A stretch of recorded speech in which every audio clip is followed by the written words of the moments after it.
말씀 선포하겠습니다. 오늘 말씀의 제목은 비로소 천국을 전파하시다 어부들을 부르시다 그리고 가르치시며 전파하시며 고치시다 라는 제목으로 말씀을 전하도록 하겠습니다. 오늘은 주연후 3주 영예구원 푸뉴마 회개에 관한 말씀입니다. 비로소 천국을 전파하시다 어부들을 부르시다 가르치시며 전파하시며 고치시다 복음을 통해 주현 하나님의 나타남 영화의 회개가 무엇인지를 가르쳐 주셨습니다. 12절 말씀해 보시면 예수께서 요한이 잡혔음을 들으시고 갈릴리로 물러가셨다가 라고 말씀하고 있습니다. 여기 요한이 나오는데 여기 세례 요한입니다. 세례 요한이 잡혔다, 이 잡혔다라고 하는 것은 감옥에 투옥되었다라고 보시면 좋을 것 같고요. 언제 됐는가 찾아봤더니 마태복음 14장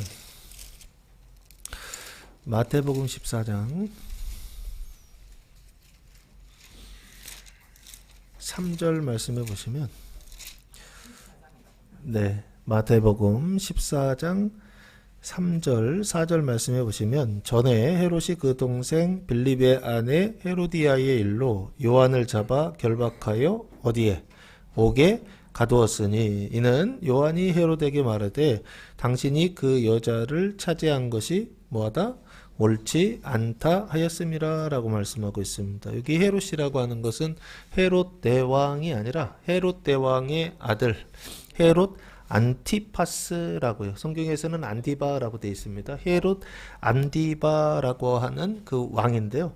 그 왕이 어디를 다스리고 있었느냐라고 했을 때 갈릴리와 베레아 지방을 통치하고 있었던 분봉합니다. 나라가 세 개로 헤롯 대왕 이후에 나누어졌는데 유대 지방이 있고 특별히 여기 북부는 갈릴리아 베레아 지방을 다스리고 있었던 왕이 있었는데요. 그 왕이 지금 헤롯 안디바라고 하는 왕입니다. 근데 그 갈릴리 지방이라고 하는 건 우리가 잘 알고 있죠. 갈릴리 지방은 갈릴리 바다 근처에 있는 지방이라고 보시면 좋을 것 같고 여기 베레아 지방이라고 하는 데는 좀 생소할 텐데 이 베레아 지방은 요단강 있잖아요. 갈릴리에서 바다에서 사해까지 쭉 내려오는데 그 내려오는 길에서 요단강 동편 있죠.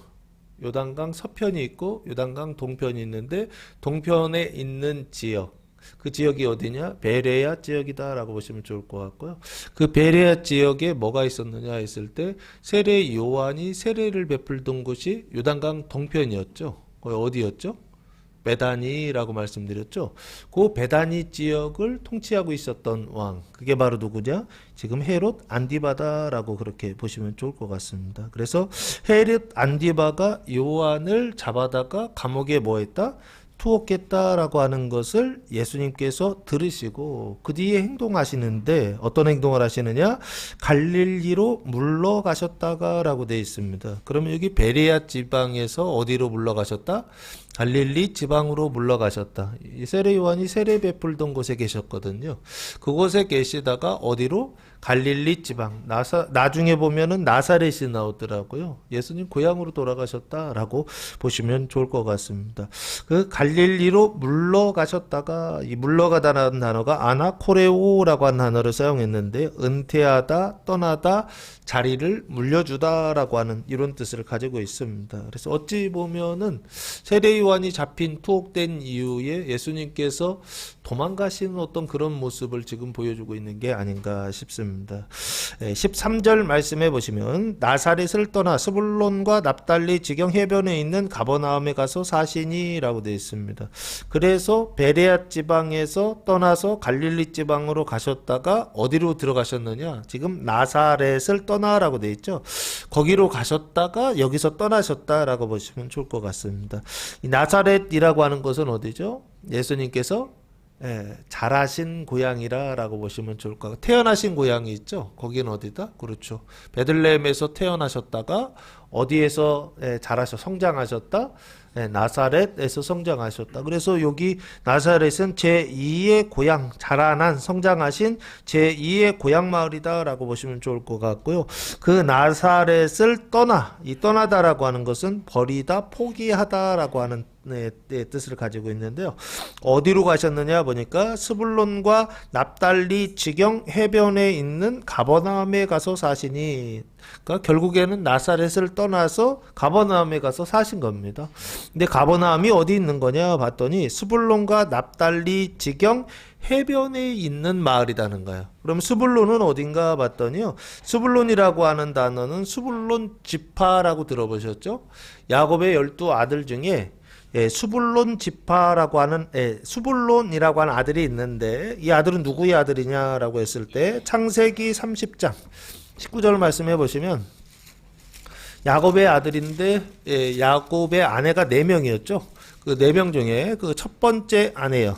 30장 19절 20절 말씀인데요. 레아가 다시 임신하여 6째 아들을 야곱에게 낳은지라. 레아가 이르되 하나님이 내게 후한 선물을 주시도다. 내가 남편에게 6 아들을 낳았으니 이제는 그가 나와 함께 살리라 하고 그의 이름을 스불론이라 하였으며, 여기 스불론이라고 하는 것이 바로 어디냐 했을 때 이 스불론이라고 하는 아들이 지파가 분배받은 땅이라고 보시면 좋을 것 같습니다. 그리고 납달리 지경이라고 했잖아요. 납달리도 야곱의 아들입니다. 아들인데 누구를 통해 낳았느냐 했을 때 창세기 30장 7절과 8절 말씀해 보시면 라헬의 시녀 비라가 다시 임신하여 둘째 아들을 야곱에게 낳음에 라헬이 이르되 내가 언니와 크게 경쟁하여 이겼다 하고 그의 이름을 납달리라 하였더라 라고 되어 있습니다. 그래서 납달리는 레아의 아들이다 라고 보시면 좋은데, 누구를 통해서 낳은? 종을 통해서, 하녀를 통해서 낳았죠. 빌하라고 하는 하녀를 통해서 낳은 아들이다라고 보시면 좋을 것 같고요. 뜻은 경쟁하여 이겼다라고 하는 뜻을 가지고 있습니다. 그래서 스불론과 납달리 지경에 있는, 위치적으로 보면요, 요 스불론과 납달리가 어딘가 봤더니요, 스불론은 갈릴리에서 그러니까 서쪽 그리고 남쪽, 남서쪽으로 7시 방향으로 쫙 이렇게 되어 있더라고요. 그리고 납달리는 그 정반대로 북쪽이면서, 갈릴리에서 북쪽이면서 어느 쪽으로, 동쪽으로 쫙 이렇게 펼쳐져 있더라고요. 그래서 그 수불론과 납달리 그 지경이라고 하는 것은 경계선입니다. 그 경계선 해변에 있는 가버나움이요. 그래서 이 가버나움은 어딘가 봤더니 갈릴리 바다에서 11시 방향에 있는 어촌 마을이 바로 가버나움이다라고 보시면 좋을 것 같습니다. 여기 수불론과 납달리 지경 해변에 있는 가버나움에 가서 사시니라고 되어 있습니다. 그래서 결국에 예수님께서 가셔서 사신 그 지역, 거기 어디 가냐? 가버나움이다. 근데 요때 예수님은 어떤 예수님이냐라고 했을 때 세례 요한을 통해서 뭐를 받으신 예수님이냐면요, 세례를 받으신 예수님. 그래서 지금 뭐를 시작하셨다? 예수님의 공생애를 시작하신 예수님이시다라고 보시면 좋을 것 같고요. 그 공생애는 몇 년이죠? 3년 6개월이다 라고 그렇게 보시면 좋을 것 같습니다. 3년 6개월, 뭐 완전히는 아니지만 거의 3년 6개월을 사셨던 장소가 어디냐 했을 때 여기 가버나움에 가서서 사셨다라고 보시면 좋을 것 같고요. 요 가버나움이라고 하는 단어의 뜻은요, 가버라고 하는 단어와 나움이라고 하는 단어의 합성어인데요, 가버는 집이라고 하는 뜻입니다. 아니, 마을이라고 하는 뜻입니다. 가버는 마을이라고 하는 뜻이고요. 나훔은 위로라고 하는 뜻입니다. 그래서 마을은 일인데 어떤 마을? 위로의 마을이다라고 보시면 좋을 것 같고, 예루살렘도 예루와 살렘의 합성어라고 그랬잖아요. 예루는 시티, 도시라고 하는 뜻이고, 그리고 예루살렘은 샬롬 해가지고 평화, 그래서 평화의 도시라고 하는 그 이름을 그 안에 담고 있다고 했잖아요. 그래서 이게 언약이고 메시지인데 여기도 똑같습니다. 가버나움이라고 하는 것도 그냥 나온 게 아니라 하나님께서 그 이름을 지으실 때 그 안에, 이름 안에 언약을 담고 있는 게 아닌가 싶습니다. 마을은 마을인데 어떤 마을이요? 위로라고 하는 마을이요. 위로의 마을이요. 그게 지금 누구를 통해서 성취된다? 예수님께서 여기 가셔서 가셔서 사시는 일을 통하여서 그 이름의 뜻이 어떻게 되는 거예요, 지금? 예, 완성된다라고 보시면 좋을 것 같습니다. 그래서 여기 가버나움에 가서 사시니라고 할 때 요 그 위로는 누구의 위로냐라고 했을 때 하나님의 위로, 사람의 위로가 아니라 하나님의 위로가 있는 마을이다라고 보시면 좋을 것 같고, 요 하나님의 위로를 예수님께서 산상수훈에서 뭐라고 말씀하셨느냐 보시면은요, 마태복음 5장 4절 말씀해 보시면 요 말씀을 알아야 오늘 본문이 자리하고 있는 위치한 그 은혜의 은총이 뭔지를 알 수가 있습니다. 마태복음 5장 4절 말씀해 보시면 애통하는 자는 복이 있나니 뭐를 받을 것이다? 예, 위로를 받을 것이다. 그들이 위로를 받는다 할 때 이 위로는 천국의 위로죠, 당연히. 그죠? 위에 1절에서 심령이 가난한 자 복이 있나니 천국이 그들의 것이다라고 했잖아요. 그러면 그 뒤에 위로는 천국의 위로다라고 보시면 좋을 것 같고, 그 천국의 위로는 뭐냐라고 했을 때 하나님의 위로다, 아버지의 위로다라고 보시면 좋을 것 같습니다. 그 아버지의 위로다라고 하는 건 뭐냐라고 했을 때 사망을 생명으로 바꾸신다라고 보시면 좋을 것 같고요.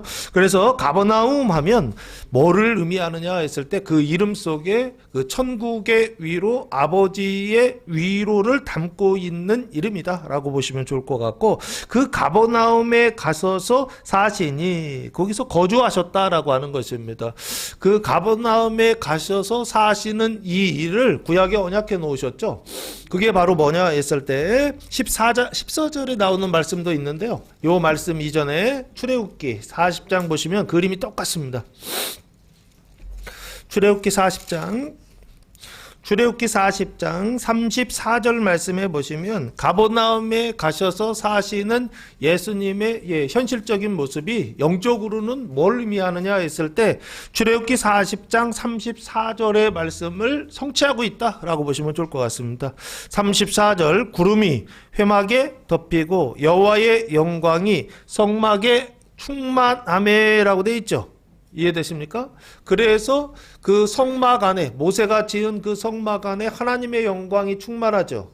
그래서 누구와 함께 사는 일이 시작되느냐라고 했을 때 이스라엘과 사는 일이 시작되는 언약, 이게 바로 지금 34절의 언약입니다. 이때부터 그 성막 안에 하나님의 영광이 들어오셔서 사시는, 아버지가 들어오셔서 사시는 일을 시작하셨고, 이스라엘 안에 하나님이 들어오셔서 사시는 일이 요때 시작되었고, 요때 언약하셔서 지금 예수님께서 가버나움에 가셔서 사시는 이 일을 통하여서 이게 시작됐다라고 하는 것입니다. 그래서 14절 말씀해 보시면 이것은 이사야 선지자를 통하여 말씀하신 것을 이루려 하심이다 라고 되어 있습니다. 14절 이는 선지자 이사야를 통하여, 선지자는 미리 영감을 받아서 말하는 자라는 뜻입니다. 그 영감은 하나님의 계시이고 그 계시는 말씀이다 라고 보시면 좋을 것 같고요. 하나님의 말씀을 전하는 자 이사야를 통하여 라고 되어 있습니다. 이사야는 언제 활동했느냐 했을 때 기원전 BC 8세기에 활동했다라고 보시면 좋을 것 같고, 그 예언 활동을 했던 장소는 남유다에서 예언 활동을 했다라고 보시면 좋을 것 같고, 이사야라고 하는 말의 뜻은요, 이사 플러스 야인데요, 야가 야훼입니다. 야훼는 이사, 구원하신다라고 하는 뜻입니다. 야훼가 구원하신다라고 하는 뜻을 가지고 있고요. 그 야훼, 하나님께서 구원하신다, 여호와께서 구원하신다는 뜻이 구약에 또 있죠. 여후 수아라고 하는 이름이 그렇고요. 신약에서는요, 예수라고 하는 이름이 여호와께서 구원하신다, 하나님께서 구원하신다라고 하는 이름을 가지고 있죠. 그래서 같은 의미를 가지고 있는 조금 다른 이름들이 바로 요겁니다. 여기 이사야도 그 이름이고요, 예수나 여호와도 여호수아도 같은 이름이다 라고 보시면, 같은 뜻을 가지고 있는, 의미를 가지고 있는 이름이다 라고 보시면 좋을 것 같고요.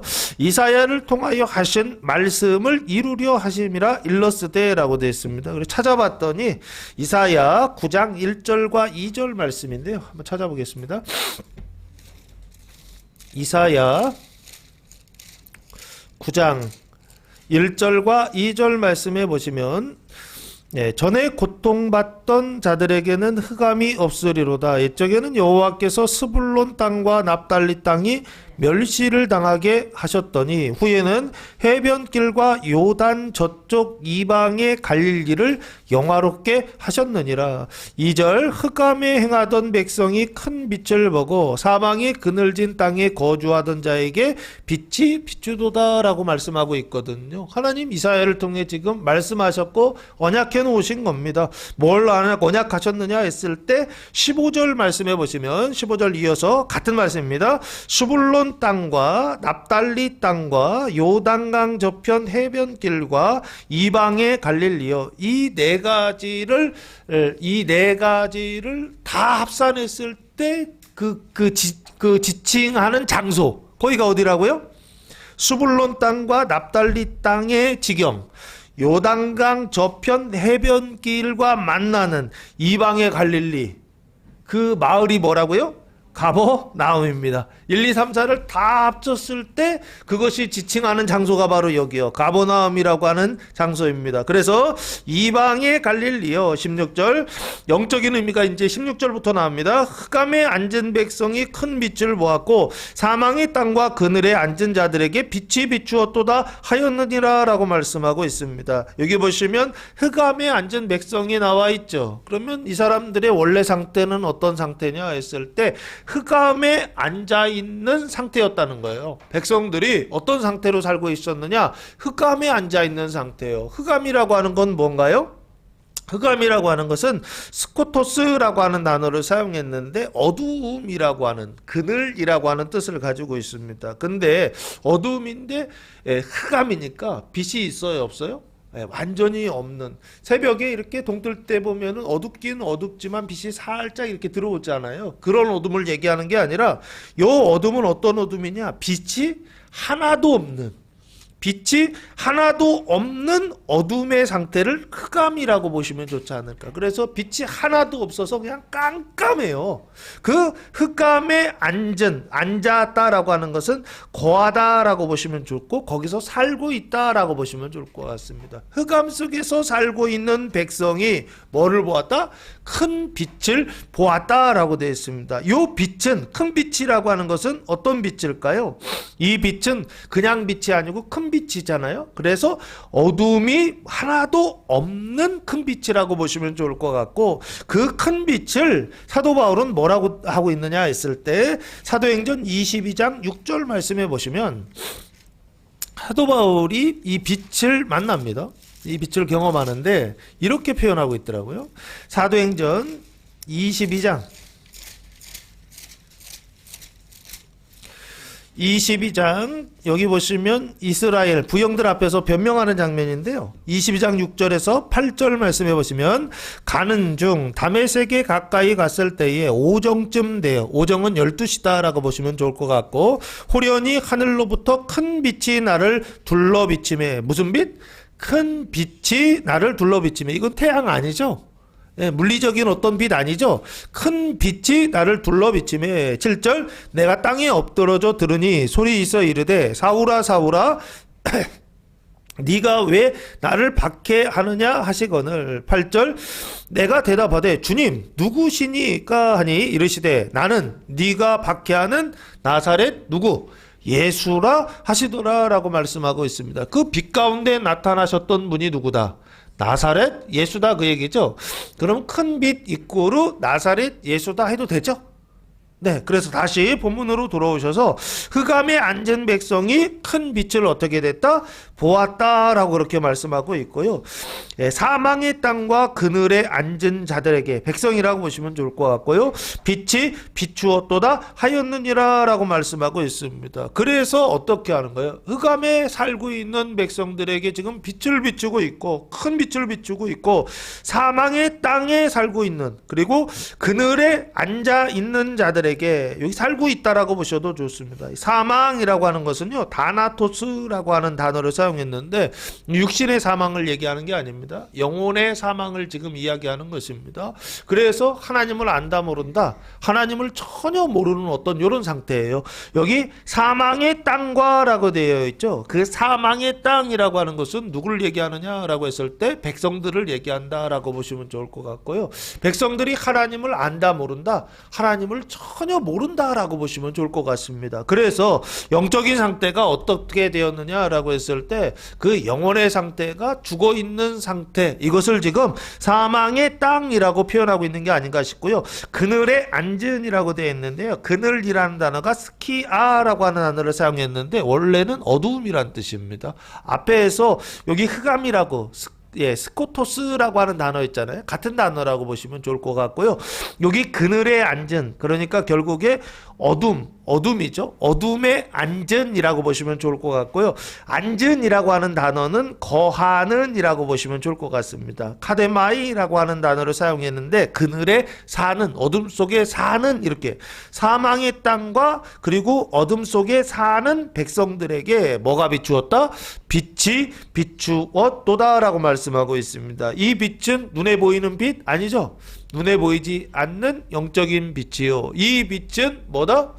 하나님을 아는 빛이요. 이 빛은 뭐다? 그래서 우리의 영혼이 사는 빛이다 라고 보시면 좋을 것 같습니다. 그래서 예수님께서 가버나움에 가셔서 사시는 그 일을 통하여서, 그래서 그 가버나움에는 뭐가 비치기 시작했다? 큰 빛이 비추기 시작했다라고 하는 것입니다. 근데 이 사람들 안다 모른다?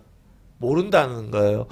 빛은 비추고 있는데, 그런데 이 빛은 육신적인 빛이 아니라 영적인 빛이기 때문에, 영혼의 빛이기 때문에 이 가버나움에 살고 있었던 백성들이요, 그 흑암과 그 사망의 땅에 거하고 있었던 백성들은 그걸 알아본다 못 본다? 못 본다. 전혀 인식하지 못해. 빛은 보고 있지만 빛은 인식하지 못하는 어떤 이런 상태.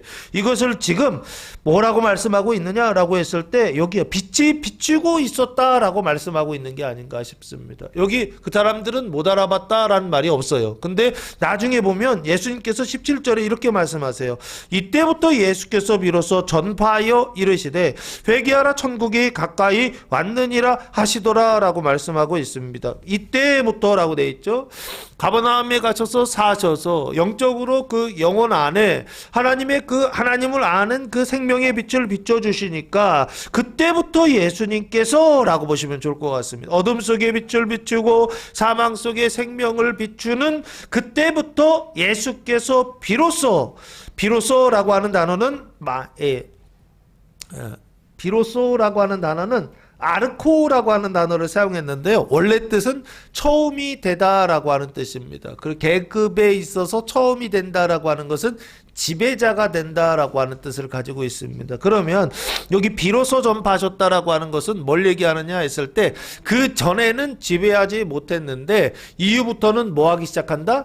지배하기 시작하셨다라고 보시면 좋을 것 같고요. 통치가 시작됐다라고 보시면 좋을 것 같습니다. 그래서 비로소 예수님께서 비로소 첫 번째로 메시지를 전파하여 이르시되, 그래서 요 뒤에 나오는 메시지는 예수님께서 전파하신 첫 번째 메시지입니다. 그럼 중요해요, 안 중요해요?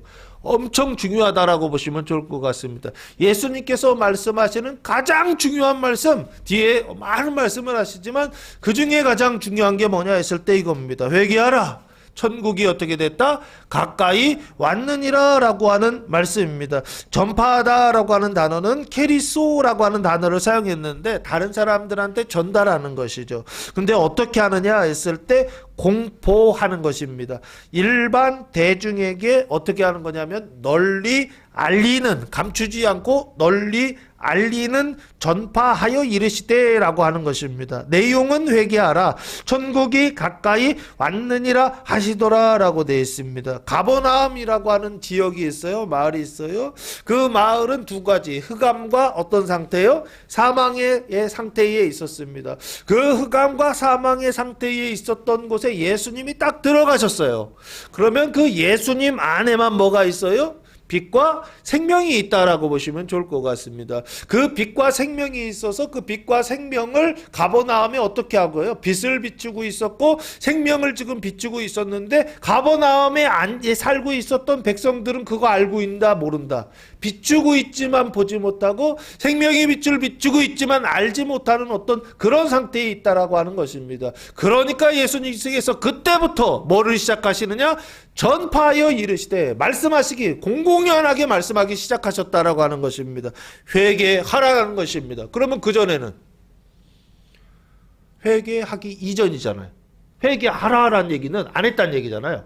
그러면은 이전에는 회개하기 전이란 말이에요. 그러면 회개하기 전에는 어떤 상태였느냐라고 했을 때 빛이 비추고 있었지만 그 빛을 인식하지 못하는 상태였죠. 그럼 회개하라는 건 뭐예요?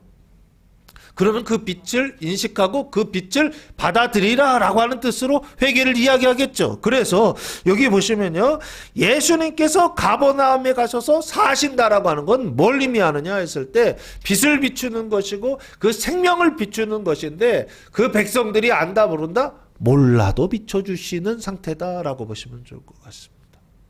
뭐 하게 하시려고요? 회개하라. 회개하게 하시려고 백성들의 회개 이전에 주님께서 하시는 일이 있다는 것입니다. 가버나움에 가셔서 사신다는 것입니다. 그 흑암 속에 가셔서 사신다는 것입니다.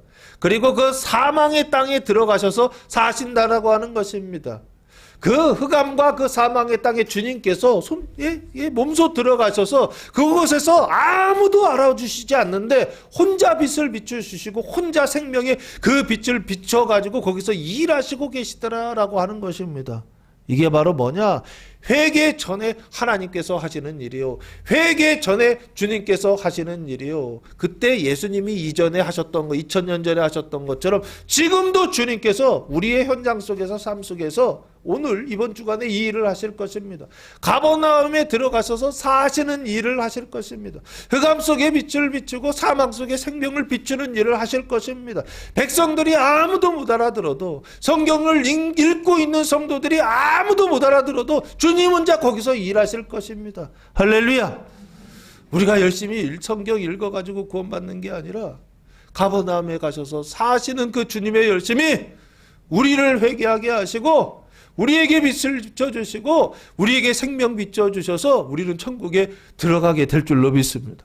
그 예수님의 열심이 우리를 천국 들어가게 하신다는 믿음을 가지고 오늘도 한 걸음 두 걸음 열심히 성경 읽는 교회와 성도들 되시기를 예수님의 이름으로 축복합니다. 몰라도 일하십니다. 주님 가셔서 몰라도 일하신다는 것입니다. 빛을 비추고 있는데 까막눈이에요. 보지를 못해요. 생명을 비추고 있는데 그 생명을 보지를 못해요. 주님이 나의 죄를 용서하시고 주님께서 하나님과의 관계를 바르게 하시는데도 내가 그걸 전혀 못 알아들어요. 그런데도 주님은 거기 가셔서 어떻게 하신다? 사신다. 사시면서 뭐 하신다? 빛을 비추고 생명을 비춰서 결국에는 어떻게 해요? 회개하라 전파하셔서 들어가게 하시는 분. 그분이 바로 누구시냐?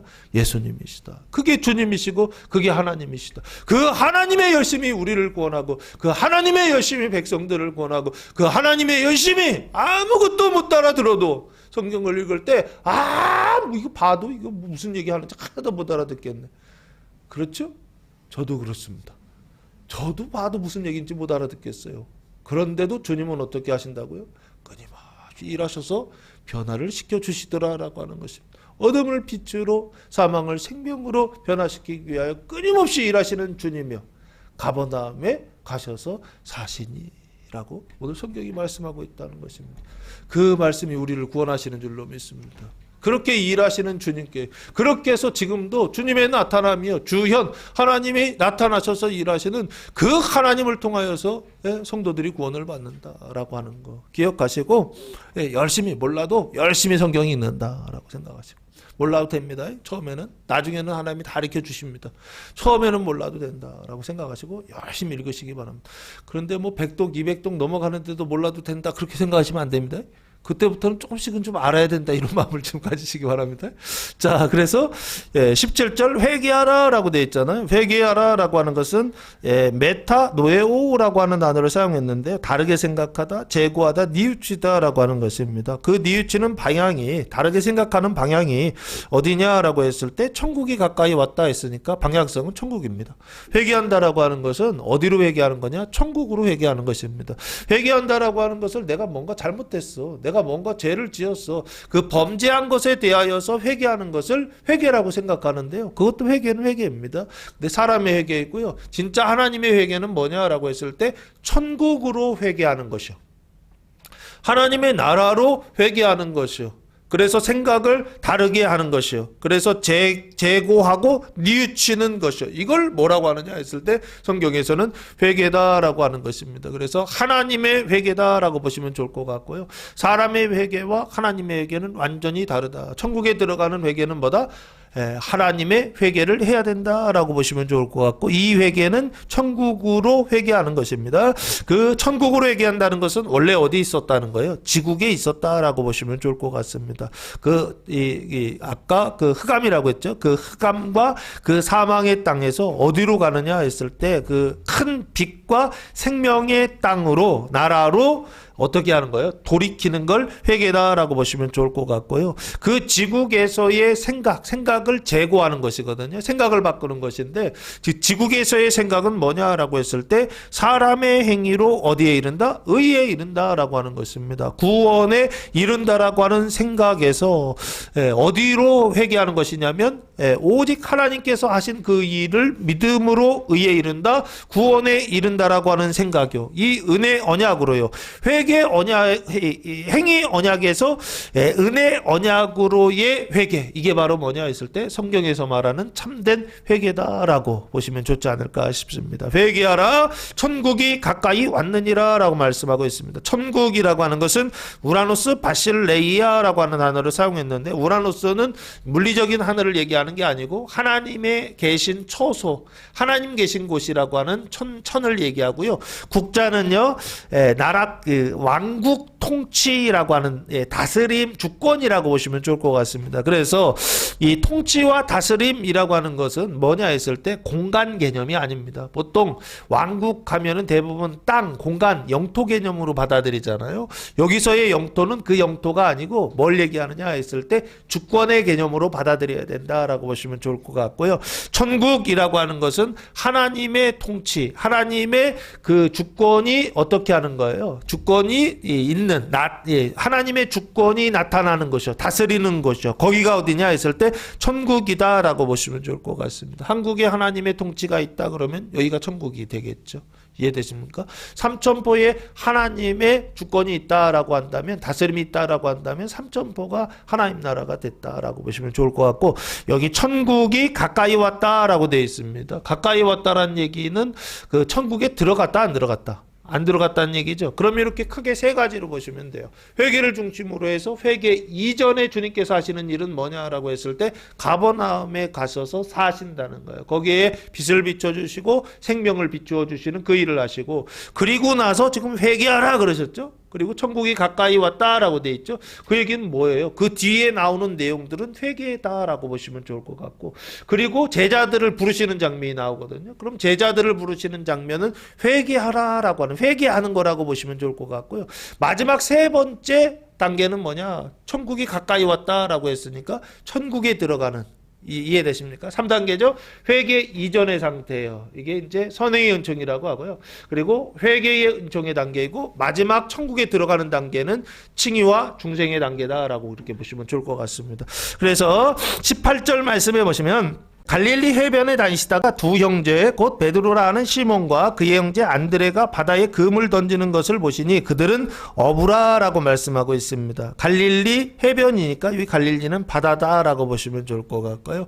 바다 주위의 해변이죠. 그 해변에 어떻게 다니시다가 페리파테오라고 하는 단어를 사용했는데요. 주위를 걷다 두루 다니다라고 하는 것입니다. 예수님께서 열심히 다니셨다. 해변을 열심히 다니셨다는 것입니다. 다니시는데 두 사람을 만나네요. 두 형제 곧 베드로라 하는 시몬과라고 되어 있습니다. 베드로라고 하는 것은 예수님께서 지어주신 별명입니다. 닉네임이고요. 뜻은 반석이라고 하는 뜻을 가지고 있고요. 원래 이름은 시몬입니다. 시몬은요, 구약의 이름이 나와 있죠. 야곱의 몇째 아들인가요? 첫째가 루벤, 둘째가 시므온, 셋째가 레위, 넷째가 유다 이렇게 되어 있잖아요. 둘째 아들이에요. 야곱의 둘째 아들이 시므온인데요. 그게 지금 여기는 시몬이라고 그렇게 이름이 됐고, 원래 뜻은 들음이라, 하나님께서 들으신다 할 때 들음이라는 뜻을 가지고 있고요. 시몬과 그의 형제 안드레가라고 되어 있습니다. 여기 그의 형제니까 시몬의 동생이다라고 보셔도 좋을 것 같고요. 그 형제 안드레는요, 뜻이 남자다운이라고 하는 뜻을 가지고 있습니다. 요 두 형제가 바다에 뭐하고 있었다? 금을 던지는 것을 보시니, 예수님께서 지금 두 형제를 보셨다는 거예요. 보셨는데 뭐 하고 있었다? 갈릴리 바다에 뭐 던지고 있었다? 금을 던지고 있었다. 그리고 그물은 뭐 하는 거죠? 물고기를 잡는 수단이다라고 보시면 좋을 것 같고, 그 물고기를 잡는 그물을 던지는 것을 보시니 그들의 직업은 뭐다? 어부라라고 말씀하고 있습니다. 이 어부라고 하는 것은 뭐 하는 거예요? 물고기 잡는 사람이죠. 그 물고기 잡는 사람을 예수님께서 부르세요. 누구로 부르신다? 제자로 부르셨다라고 하는 것입니다. 제자로 부르셔서 어디에 들어가게 하시느냐 했을 때 회개하라 그러셨잖아요. 그래서 회개의 은총 속으로 들어가게 하시려고 예수님께서 누구를 부르셨다? 두 명의 제자를 부르셨다라고요. 근데 그들이 직업이 뭐다? 어부다. 왜 하필 어부냐고요. 그 많은 직업들 중에요. 그렇지 않습니까? 바리새인이나 사두개인이나 어떤 이런 종교 지도자들이요. 지역의 회당이요. 가버나움이나 이 동네에 있었잖아요. 예? 이 동네들에 있는 회당에 있는 그 회당장이나 어떤 이런 사람들이요. 종교인들 얼마든지 할 수 있잖아요. 하나님을 잘 섬기는 사람들, 여러 가지 조건이 좋은 사람들을 할 수 있잖아요. 근데요, 하필 누구를 제자로 지금 부르시냐 했을 때 지금 갈릴리 바다에서 금을 내리고 있었던 어부들을 예수님께서, 물고기 잡는 사람들을 지금 예수님의 제자로, 천국의 제자로, 나중에 보시면 사람을 낚는 어부가 되게 하신다고 했잖아요. 그러니까 천국 어부로 지금 부르셨다는 거예요. 왜요? 예수님 일부러 그러신 겁니다. 사람을 보는 안목이 없으셔서 그런 건가요? 능력이나 재능이나 뭔가 뛰어난 뭐가 있는 사람들을 골라야, 그렇지 않습니까? 이 천국이라고 하는 이 운동도 성공할 거 아니에요. 그렇지 않아요? 그런데 예수님은요, 첫 번째 선택했던 사람들이요, 첫 번째 부르신 제자들의 그 직업이 뭐냐? 어부였다는 겁니다. 그 얘기는 지금 뭘 얘기하는 걸까요? 어부라고 하는 이름 속에 표징이 담겨있기 때문에 사람을 낚는 어부가 되게 하신다라고 하는 이 이유도 있겠지만, 또 하나는 가장 중요한 이유는 뭐냐 했을 때 이 사람들은 제자가 될 만한 이유나 조건이 있다 없다? 하나도 없다라고 하는 것을요.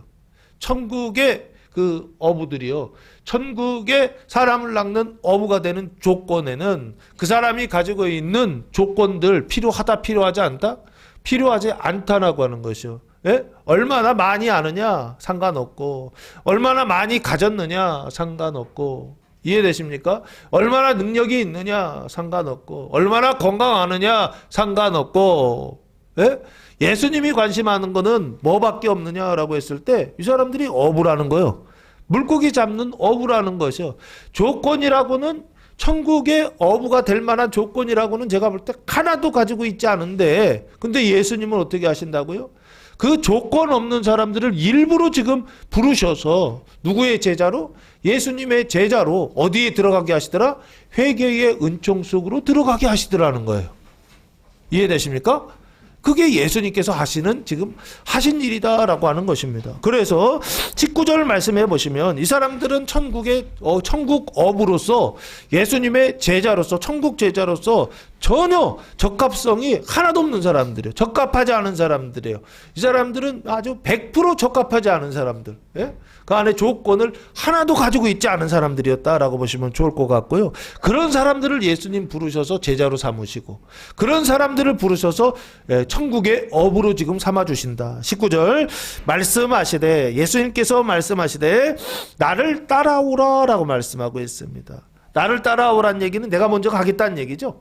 그리고 내 뒤에 따라오란 얘기죠. 그래서 내가 너희를 사람을 낚는 어부가 되게 하리라 하시니 라고 말씀하고 있습니다. 내가 예수님께서 너희를 지금 시몬과 안드레를 사람을 낚는 어부가 되게 하신다라고 되어 있습니다. 사람을 낚는다라는 것은 결국에 잡는다는 것이죠. 그럼 이 사람은 어떤 사람이에요? 세상에 살고 있는 사람들이죠. 아까 흑암과 그 사망의 땅에 그 어둠과 그 사망의 땅에 살고 있었던 백성들, 그 사람을 뭐하는? 낚는요. 그러면 낚는다는 것은 바다에 있을 거 아니에요. 그죠? 물고기니까 낚는다 그렇게 표현하면 비유적인 겁니다. 그러면은 결국에 이 물고기들은요, 이 백성들은 어디에 살고 있었다는 거예요? 사망의 바다, 그 어둠의 바다 속에 살고 있었던 물고기들을 잡는 뭐가 되게 하신다는 거예요? 어부가 되게 하리라 라고 말씀하고 있습니다. 그래서 잡아가지고 어디로 데려간다는 거예요? 그 물고기를 잡아서 어둠 속에서 빛으로 데려가고 사망 속에서 생명으로 데려가겠죠. 그 빛과 생명의 나라가 어디냐고요? 여기가 천국이라고 보시면 좋을 것 같습니다. 그래서 그 천국으로 뭐 하는 거예요? 잡아다가 옮기는 어부가 되게 하리라 하시니라고요. 예수님께서 되게 하시겠다라고 말씀하고 있습니다. 그래서 세상에서 천국으로 옮기는 자들이요, 하나님과 백성들을 연결하는 사람들이요, 이 사람들을 뭐라고 부르죠? 영적인 제사장이다 라고 보시면 됩니다. 구약의 제사장에 대한 언약이 있잖아요. 그 제사장이라고 하는 말은요, 다리를 놓는 사람들이라고 하는 뜻입니다. 어디에 다리를 놓느냐? 하나님과 백성들 사이에 다리를 놓는 자란 뜻이고요. 그 다리를 놓는다라고 하는 것은 결국에 여기요, 지금 사람을 낚는 어부가 되게 하리라는 말과 똑같은 말입니다. 세상과 천국의 다리를 놓아서, 그래서 어떻게 한다는 거예요? 세상에 있는 그 어둠과 어디 속에 있는 사람들이요? 사망 속에 있는 사람들을 옮기시겠다는 얘기죠. 누구를 통해서?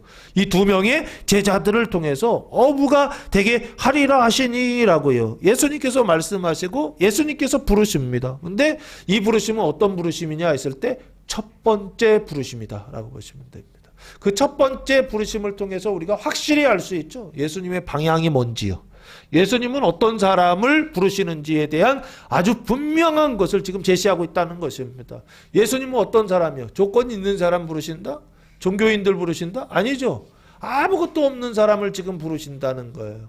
돈도 없고, 그리고 뭐 명예도 없고, 힘도 없고, 권력도 없고, 아무것도, 건강도 없고, 뭐 가진 게 없어요, 이 사람들은요. 그런데 일부러 예수님이 이 사람들을 부르셔서 어떻게 하신다는 거예요? 천국의 업으로 지금 만드시겠다, 되게 하시겠다라고요. 그렇게 예수님 부르시더라는 것입니다. 20절 말씀해 보시면 그들이입니다. 시몬과 안드레죠. 어부들이 곧 그물을 버려두고 예수를 따르니라. 곧바로 그물이요. 그물은 뭐 하는 잡는? 물고기 잡는 거죠. 그 물고기를 잡는 수단, 그 방법을 어떻게 하고요? 버리고 떠났다는 것입니다. 그리고 어디로 갔다? 예수를 따르니라 라고 되어 있습니다. 그 예수를 따른다라고 하는 것은 결국에 뭐를 따르는 거예요? 빛을 따르고 생명을 따른다 라고 보시면 좋을 것 같습니다. 그 어둠을 버리고 그 사망을 버리고 지금 어디를 따르고 있다? 빛과 생명을 따르고 있다라고 보시면, 예수를 따르고 있다라고 보시면 좋을 것 같고요. 그 예수님은 뭐냐라고 했을 때 이 어부들에게 있어서 빛과 생명을 비추어 어떻게 하는 거예요? 돌아오게 하는 수단, 이게 바로 예수다라고 보시면 좋을 것 같습니다. 그리고 그 예수님은 그래서 뭐냐 했을 때 물고기를 잡는 수단이니까 새 그물이다라고 보시면 좋을 것 같고요. 그러면 이전에는요, 옛 그물을 버리고 그리고서 지금 새 그물을 어떻게 하고 있다라는 거예요? 따르고 있다라고 보시면 좋을 것 같습니다. 그게 바로 누구냐? 두 제자의 모습이었다라고요. 보시고요. 그리고 21절 말씀해 보시면 거기서 더 가시다가 다른 두 형제 곧 세베대의 아들 야고보와 그의 형제 요한이 그의 아버지 세베대와 함께 배에서 그물 깁는 것을 보시고 부르시니라고 말씀하고 있습니다. 예수님이 또 부르시죠. 이 부르시는데 이번에는 다른 두 형제입니다. 곧 세베대의 아들 야고보입니다. 이 세베대라고 하는 말의 뜻은요, 여호와께서 주신 것이라고 하는 뜻을 가지고 있고요.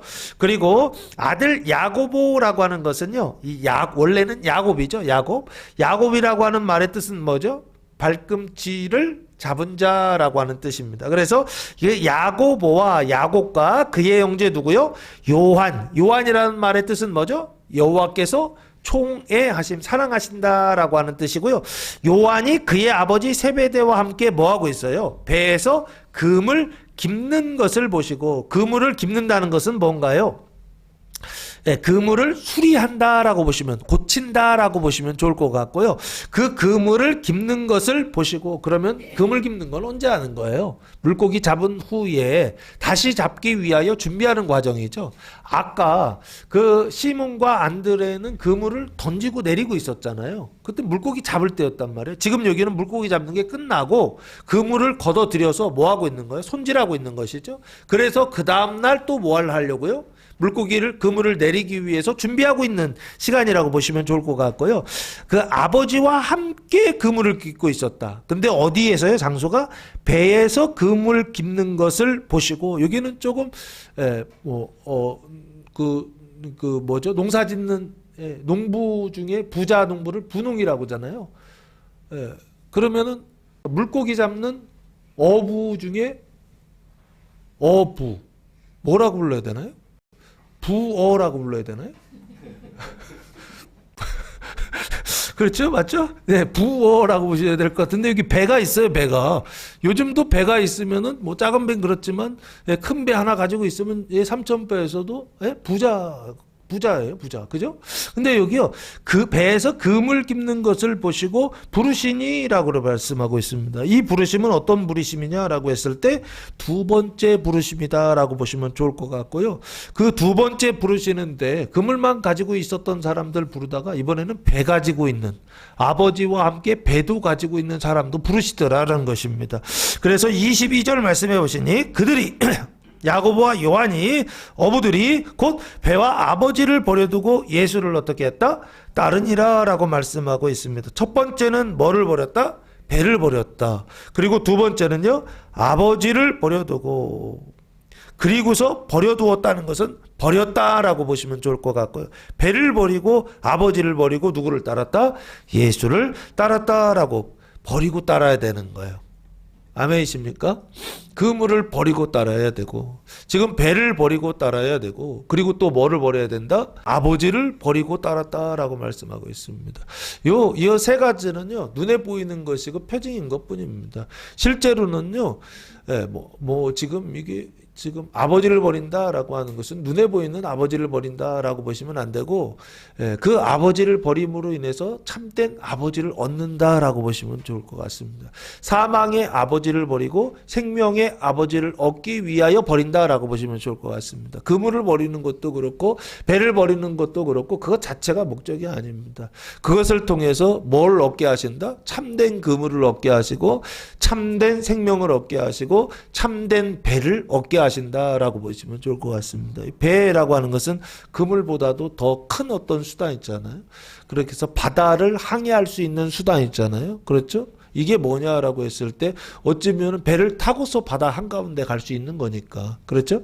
그래서 배다라고 하면은 물고기를 잡는 수단이다라고 보시면 좋을 것 같고, 배와 아버지를 버리고 예수를 따랐다라고 말씀하고 있습니다. 이 따르다라고 하는 단어가 아콜루데오라고 하는 단어를 사용했는데 함께 같은 길에 있다라고 하는 예수님과 동행했다라고 하는 뜻입니다. 그래서 예수님께서 2명의 제자를 부르시고 2명의 제자를 부르시고 총 4명의 제자를 지금 부르셨잖아요.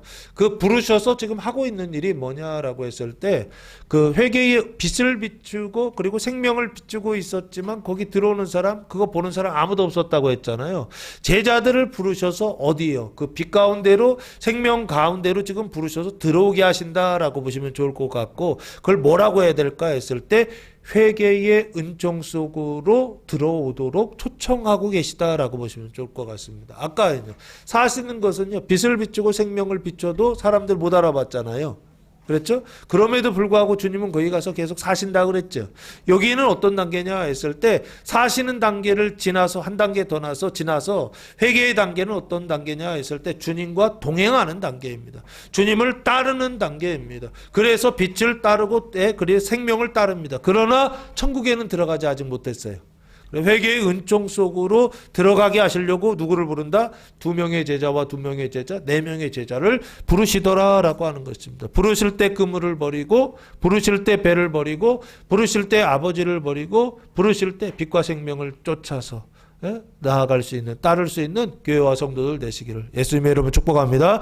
마지막으로 23절 말씀해 보시면 예수께서 온 갈릴리에 두루 다니사 그들의 회당에서 가르치시며 천국 복음을 전파하시며 백성 중에 모든 병과 모든 약한 것을 고치시니라고 되어 있습니다. 약한 것이죠. 근데 백성 중에 약한 것이라고 보시면 좋을 것 같고요.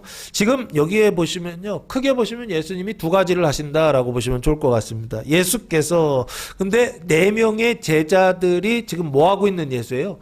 동행하고 있는 예수다라고 보셔야 됩니다. 아시겠죠? 예수님은 이미 천국의 왕 중의 왕이시잖아요. 천국의 왕이시란 말이에요. 그런데 거기 들어가게 하시려고 뒤에 회개의 은총 속으로 4명의 제자를 부르셨죠? 그래서 제자들이 지금 쫓아가고 있어요. 그런데 아직 천국엔 들어가지 못하고.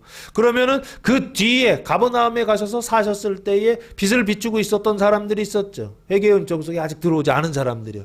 그러니까 회개의 은총 속에 아직 들어오지 않은 사람들, 회개의 은총 속에 들어온 사람들, 천국에서 살고 있는 사람, 예수님이 거기 살고 계시고, 이해되세요? 제자들은 회개의 은총 속에 있고, 그리고 가버나움 사람들은 지금 어디 안에 있다? 회개 안에 아직 들어오지 못했죠. 그러면 예수님께서 해야 될 일이 그 2가지를 다 해야 되겠죠. 회개의 은총 속에 있는 사람들은 계속 잘 양육해가지고서 어디에요? 회개의 열매를 맺어서 천국 들어가게 해야 되겠죠. 그런데 회개에 들어오지 못한 사람들은요, 가버나움 사람들은 어떻게 해야 되는 거예요? 그 빛을 보고 그 생명을 보고서 회개의 은총 속으로 들어오게 하셔야 되겠죠. 그래서 여기 보면 3가지, 크게 3가지 일을 하신다는 것입니다. 온 갈릴리 지방에 두루 다니사라고 되어 있습니다. 두루 다니는데 동반자를 데리고서 두루 다니셨다라고 보시면 좋을 것 같고, 그러면 예수님 플러스 4명이니까 5명이죠.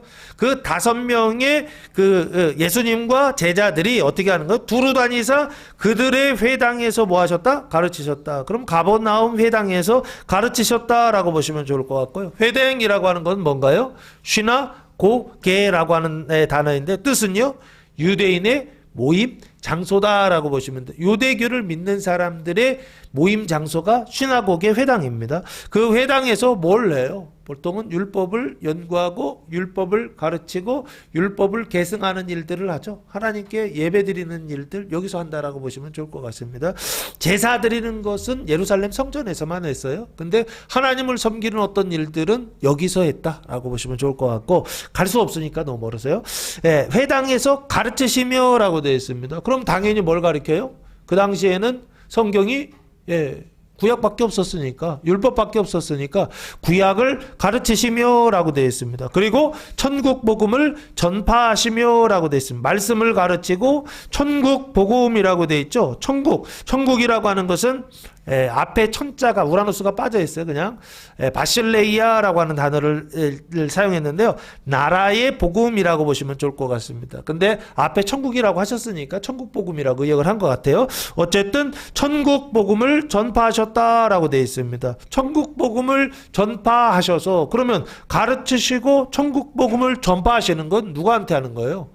눈으로 볼 때에는 가버나움 회당에 있는 사람들한테 하시는 거죠. 그렇죠? 그런데 이 말씀은 누구를 위한 거냐라고 했을 때 이거 양육을 위한 겁니다. 그 양육을 위한 거라고 한다면 제가 볼 땐 제자들을 위한 거다라고 보시면 좋을 것 같습니다. 그러니까 가르치시고 말씀을 가르치시고 천국 복음은 신약이라고 보시면 좋을 것 같고요. 구약을 가르치시고 신약을 전파하셔서 제자들을 뭐 하고 있느냐 했을 때 양육하고 계시다. 회개의 은총 속에 들어오면 끝 아니라는 거예요. 가르치고 양육하는 일을 통하여서 어떻게 해야 된다고요? 성장하도록요. 회개의 열매를 맺도록 해야 된다고요. 그게 누가 하시는 일이라고요? 예수님, 주님께서 하시는 일이다라고 지금 말씀하고 있습니다.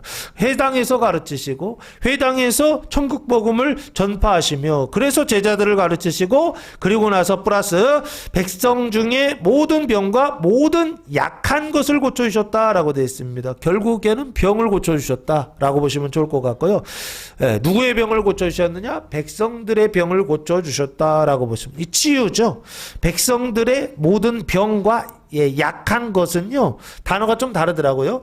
모든 병은 노소스라고 하는 단어를 사용했는데, 해악, 그래서 질병, 허약이라고 하는 뜻을 가지고 있고요.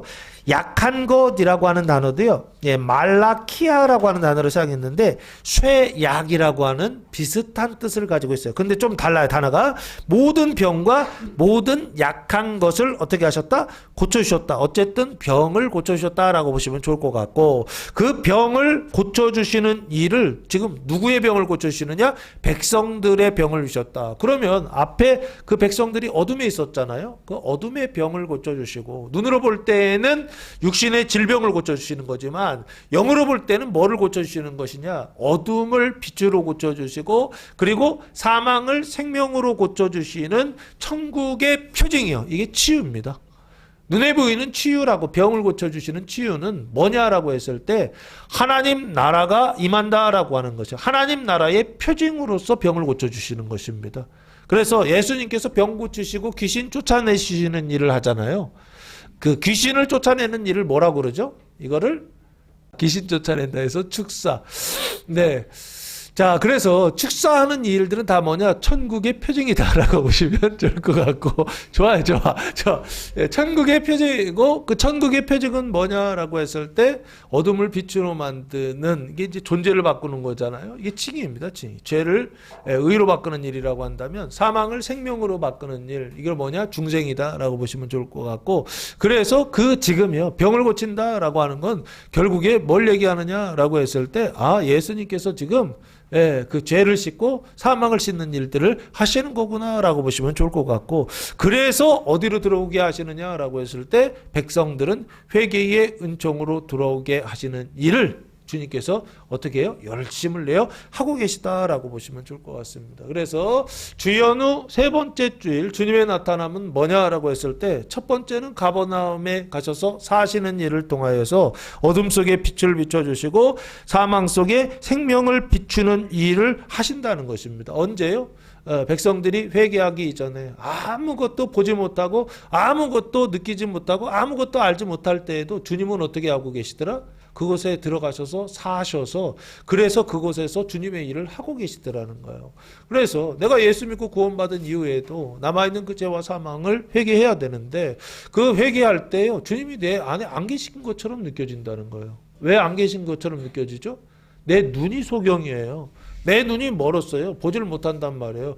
마치 주님이 떠난 것처럼 느껴진다고요. 예? 그런데도 주님은 내 안에 가버나움에 들어가셔서 어떻게 하신다고요? 사셔서 어둠 속의 빛을 사망 속의 생명을 비추는 일을 하신다 안 하신다? 하신다는 이 말씀을 듣고 믿고 받아들여서 여러분 마음속에 하나님이 내 안에 빛을 비춰주셔서 사망을 생명으로 바꾸어 주신다라고 하는 소망 가운데서 위로를 받는 교회와 성도들 되시기를 예수님의 이름으로 축복합니다. 이게 주님 하시는 일이라는 것입니다. 그리고 두 번째는요, 어부들을 부르시는 장면이 있죠. 어부들을 부르셔서 결국에 어디로 들어가게 하신다? 회개의 은총 속으로 들어가게 하시고, 마지막 세 번째는요, 가르치시고 전파하시고 고치시는 그 일을 통하여서 제자들은 양육하시고 백성들은 회개의 은총 속에 들어오게 하신다. 근데 이 일들을 눈에 보이는 세상에서 사람이 일하는 것처럼 눈에 보이지 않는 세상 속에서 누가 일하신다. 지금도 예수님께서, 지금도 하나님께서 일하시고 계시다라고 하는 것입니다. 우리 육신 속에서, 우리의 영혼의 그 자리 속에서 주님이 지금도 나타나셔서 이 일을 하고 계시다라고 성경이 말씀하고 있는 게 아닌가 싶습니다. 사랑하는 성도 여러분, 주님께서 이 일을 이번 한 주간 하실 것입니다. 가버나움에 가셔서 사시고 제자들을 부르시고, 부르실 때 흔들리겠죠. 회개하라 그러시니까 회개한다라고 하는 것은 방향을 바꿔서 들어가야 되거든요. 주님을 따라야 되거든요. 그때 지진이 일어날까 안 일어날까요? 일어납니다.